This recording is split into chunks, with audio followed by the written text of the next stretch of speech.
Fact जी के part 6 का हम जिक्र करेंगे। तो इसका जो पहला क्वेश्चन है, मानव मूत्र का पीएच मान कितना होता है? आंसर आपका होगा 6 होता है, क्योंकि जो मानव मूत्र का जो पीएच होता है वो अम्लीय होता है, अम्लीय नेचर का होता है। क्योंकि जब भी पीएच 7 के ऊपर होता है, यानी कि 8, 9, यानी कि जब पीएच ऊपर जाता है तो ये क्षारीय प्रकृति का होने लगता है। जबकि जब पीएच 7 के नीचे होता है, 7 के नीचे यानी कि 6, 5, तो ये क्या होता है? ये अम्लीय नेचर का पीएच होता है। तो जो मानव मूत्र होता है उसका पीएच क्या होता है? 6 होता है। पीएच के बारे में कुछ और जानकारी देखते हैं कि पीएच की जो अवधारणा थी 1909 में सोरेनसन महोदय ने दिया था पीएच की अवधारणा। और पीएच के ऊपर 7 के ऊपर पीएच को क्षारीय और 7 से नीचे पीएच को अम्लीय कहा जाता है। पीएच का पूरा नाम है पोटेंशियल ऑफ हाइड्रोजन, इसका पूरा नाम है। नेक्स्ट प्रश्न देखते हैं, जीवन का भौतिक आधार क्या है? तो जीवन का भौतिक आधार जीव द्रव्य है। कुछ और फैक्ट्स देखते हैं। जीव द्रव्य की खोज डुजार्डिन ने 1835 में की थी तथा इसका जो नामकरण था, जो नॉमेनक्लेचर किया गया, वो सारकोड नामक व्यक्ति ने किया था। इसका नामकरण सारकोड ने किया था और जो इसकी खोज थी जीव द्रव्य की वो डुजार्डिन महोदय ने किया था। इसके अलावा माइटोकॉन्ड्रिया को कोशिका का पावर हाउस कहा जाता है।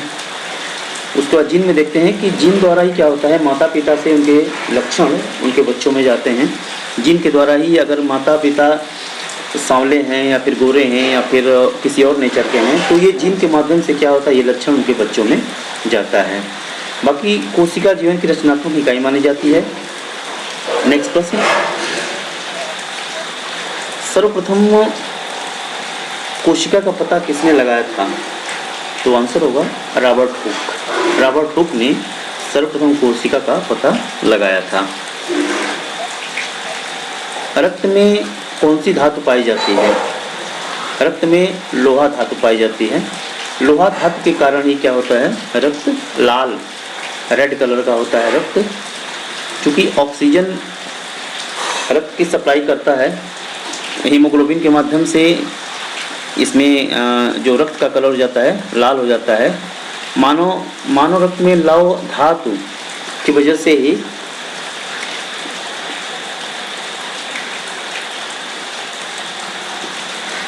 इसको हीमोग्लोबिन नाम दिया जाता है। हीमोग्लोबिन जो होता है 2 शब्दों से मिलकर बना होता है, एक हीमो होता है और प्लस क्या होता है, ग्लोबिन नामक एक प्रोटीन पाया जाता है इसमें ब्लड में। तो हीमो का मतलब होता है लौह, तो लौह की उपस्थिति के कारण इसको हीमो कहा जाता है। बाकी और देखते हैं इसके बारे में कि मानव रक्त में लौह धातु, जबकि घोंघा और ऑक्टोपस के रक्त में क्या होता है, तांबा धातु पाई जाती है। और तांबा धातु के कारण ही जो घोंघा और ऑक्टोपस का रक्त होता है वो नीला रंग होता है। इसके अलावा देखते हैं इंसुलिन जो होता है मानव में, मनुष्य में जो इंसुलिन पाया जाता है, जो रक्त के जो ब्लड के शर्करा लेवल को कंट्रोल करता है, वो इंसुलिन ही होता है। तो इंसुलिन में क्या होता है, जिंक धातु पाई जाती है। अगला प्रश्न देखते हैं, रक्त का शुद्धिकरण कहाँ होता है? हमारे शरीर में रक्त का शुद्धिकरण कहाँ होता है? वो किडनी में होता है। जो किडनी के माध्यम से क्या होता है, रक्त का शुद्धिकरण किया जाता है। मानव शरीर में खून का जो शुद्धिकरण प्रक्रिया होती है उसको डायलिसिस कहते हैं और मानव में खून का रंग लाल होता है। इसका मुख्य कारण हीमोग्लोबिन जो कि ऑक्सीजन से क्रिया करके रक्त को लाल कर देता है। अगला प्रश्न देखते हैं, वन संरक्षण अधिनियम किस वर्ष पारित किया गया था? तो आंसर होगा 1980। वन संरक्षण अधिनियम 1980 में पारित किया गया था। इसमें बहुत ज़्यादा कन्फ्यूजन होता है कई बार। वन संरक्षण अधिनियम जो है 1980 है, जबकि पर्यावरण संरक्षण अधिनियम 1986 है और वन्य जीव संरक्षण अधिनियम 1972 है। इसमें भारतीय संविधान का एक अनुच्छेद है 48 है, जिसमें पर्यावरण के संरक्षण और सुधार और वनों एवं वन्य जीवों की सुरक्षा से के संबंध में प्रावधान किया गया है, अनुच्छेद 48 ए में। इसके अलावा भारत के संविधान का एक अनुच्छेद है 51 है, जो मूल कर्तव्य से फंडामेंटल ड्यूटी फंडामेंटल ड्यूटी से संबंधित है, उसमें ये लिखा गया है कि भारत के प्रत्येक नागरिक का यह कर्तव्य होगा, क्या कर्तव्य होगा, कि वह वनों, झीलों, नदियों और वन्य जीवन सहित प्राकृतिक पर्यावरण की रक्षा और सुधार करेगा तथा जीवित प्राणियों के प्रति दयाभाव रखेगा। तो वन संरक्षण अधिनियम 1980 है। अगला प्रश्न देखते हैं, निम्नलिखित में से कौन सा एक समतापी प्राणी है? समतापी प्राणी का मतलब होता है कि कोई भी जीव जो अपने शरीर के तापमान को हमेशा एक स्थिर तापमान पे रखे, उसी को समतापी जीव कहते हैं। पक्षी वर्ग के जितने भी जानवर होते हैं वो समतापी पाए जाते हैं, वो समतापी नेचर के होते हैं, उनका ब्लड हमेशा समान रहता है। वो जब चाहते हैं तो अपने ब्लड को एक निश्चित तापमान पे बनाए रखते हैं। अगला प्रश्न देखते हैं, केबुल लामजाओ झील, जो केबुल लामजाओ झील है, राष्ट्रीय उद्यान, वो किस झील में है? तो ये लोकटक झील है। केबुल लामजाओ जो राष्ट्रीय उद्यान है लोकटक झील में है। लोकटक झील मणिपुर के बिष्णुपुर जिले में है। लोकटक झील मैप में देखते हैं, तो मैप में देखते हैं मणिपुर को। मणिपुर में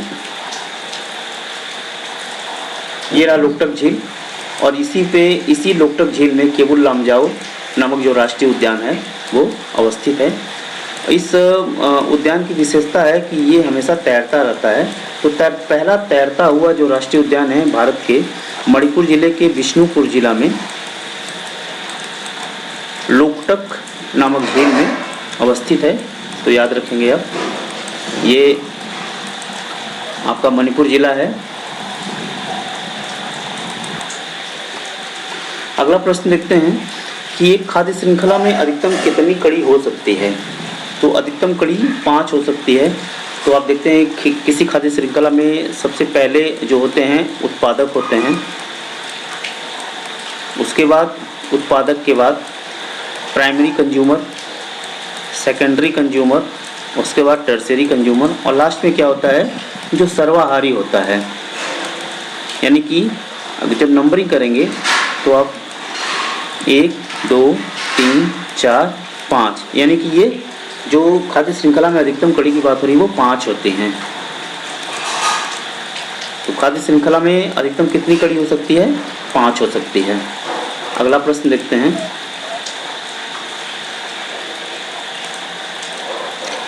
पारिस्थितिकी तंत्र में उपस्थित जीवों की संख्या, भार व ऊर्जा के आधार पर क्रमानुसार अगर दर्शाया जाए तो बनने वाली आकृति कौन होती है?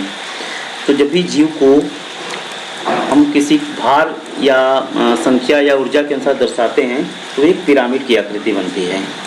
आपका आंसर होगा पिरामिड। अगला प्रश्न देखते हैं,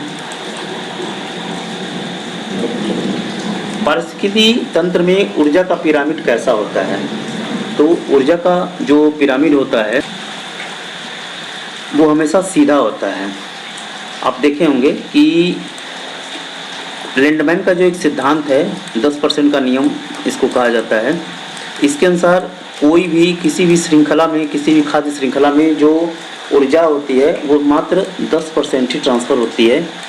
अगर नीचे ये उत्पादक वर्ग हैं, उसके बाद प्राइमरी कंज्यूमर है, तो उत्पादक वर्ग से प्राइमरी कंज्यूमर को 10% ऊर्जा जाएगी, प्राइमरी से सेकेंडरी कंज्यूमर को 10% ऊर्जा जाएगी और सेकेंडरी कंज्यूमर से टर्शियरी कंज्यूमर को ही केवल 10% ही ऊर्जा का ट्रांसफ़र होगा। यानी कि निरंतर ये क्या होती है, ऊर्जा कम होती जाती है और कम होने की वजह से ही क्या होती है, जो पिरामिड बनता है वो सीधा बनता है। यानी कि सबसे ज़्यादा यहाँ, उसके बाद उससे कम और शीर्ष पे क्या होता है, सबसे कम हो जाता है। यानी कि ऊर्जा का जो पिरामिड बनता है वो निरंतर कम होता जाता है और लास्ट में बिल्कुल कम हो जाता है।